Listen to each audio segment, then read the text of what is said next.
mind that I don't want to be a second-class citizen anymore. Vice President Harris, the first Democrat in almost 40 decades, as I just mentioned, to not get the backing of the Washington Post. Yes, Libras are melting down like never before. Several readers have taken to social media to announce they are canceling their Washington Post subscription over the paper's lack of endorsement.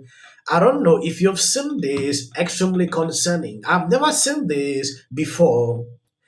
Rejecting to endorse a candidate, why is it a problem? Vice President Harris, the first Democrat in almost 40 decades, as I just mentioned, to not get the backing of the Washington Post. And you just heard Jose say, you know, who cares, right? I mean, it's a paper endorsement, doesn't necessarily move the needle. But it is interesting that they chose this moment to stay neutral. And they say, at least at this point, that they're going to stay neutral in races in the future. A lot of questions about Jeff Bezos, the owner of the paper, why they decided to do this. The publisher and CEO William Lewis wrote this, quote, "Our job as the newspaper of the capital city of the most important country in the world is to be independent. And that is what we are going to be." Let's bring in Media Buzz host Howie Kurtz, who previously worked at the Washington Post for nearly 3 decades. Howie, great to have you back today. What do you make of this? Look, this is a profile in non-courage. It's an absolute wimping out. Now, Jeff Bezos does have the right to do this, but at the same time, the other 364 days a year, the liberal Washington Post tells us what to think about everything, every issue under the sun. And all of a sudden comes down to the most important question. It's like, oh, we couldn't possibly give you our opinion now. And so I just think Jeff Bezos, by the way, does a lot of business with the federal government through his rocket company, through Amazon. And he may fear that Trump is going to win, and he doesn't want to exacerbate their already testy relationship. Do you want to know why we're in the position that we're in now and people are confused about this election and who to vote for? Because of this, Jeff Bezos has forced the Washington Post, the newspaper he owns, to not endorse a presidential race for the first time in 36 years. The paper had an endorsement of Kamala Harris already ready to go until the paper's owner nixed it. That's what the staffers are. Not long after that, the Washington Post editor-at-large resigned over the paper's non-endorsement. This is one day after the same thing happened at the Los Angeles Times. Its billionaire owner as well nixed an endorsement, and then the Times editor, the Los Angeles Times editor, resigned after the owner blocked. Yes, the Washington Post don't want to save democracy.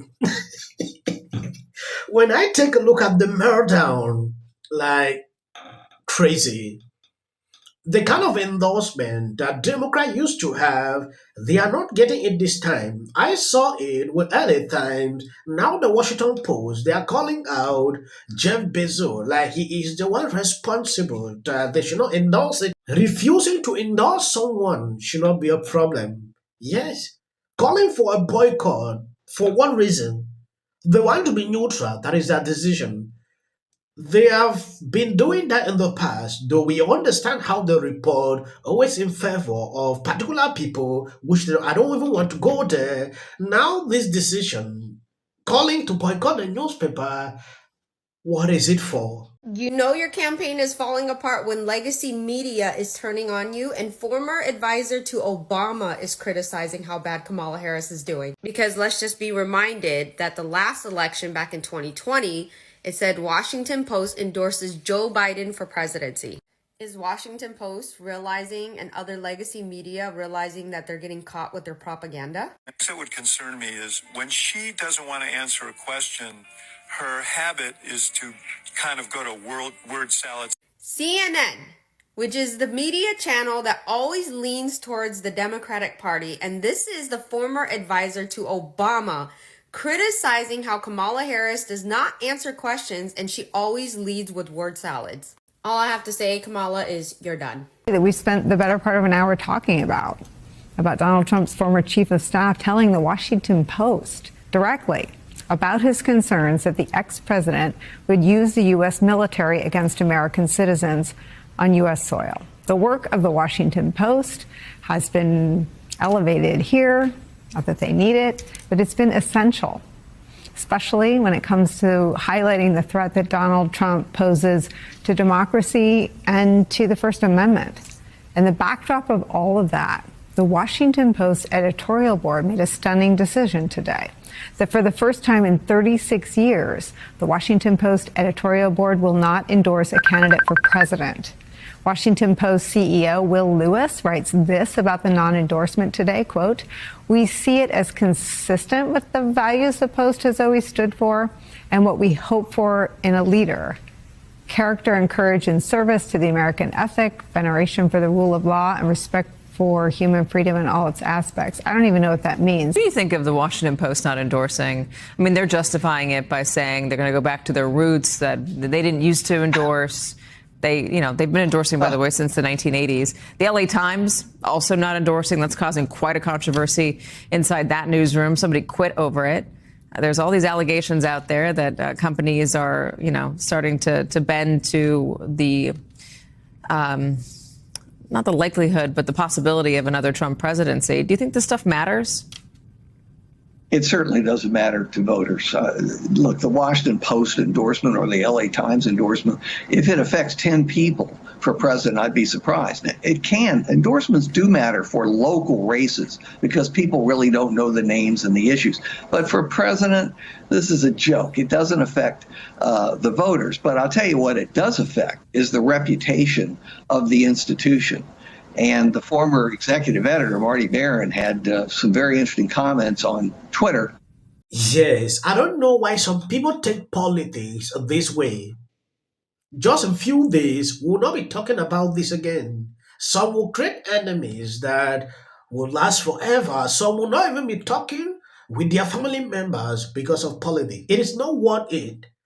When I see people getting so agitated like a case like this, it gets me irritated sometimes. Why should you even be to that level? You can have family members that disagree, go their own way. You can have friends that do the same. Yes, allow them to make decisions. If the Washington Post is taking that decision not to endorse Kamala, it should not be a problem. Yeah, they have been doing that in the past. When you look through history, you can see clearly that they have been endorsing Democratic candidate. So if they don't do it this time, there must be a reason. You can put up a candidate that they are not comfortable with. You will not force them to do that. I don't understand why some people cannot even get this. It's crazy. At a certain point, This November, I'm voting for her, Kamala Harris. You know why?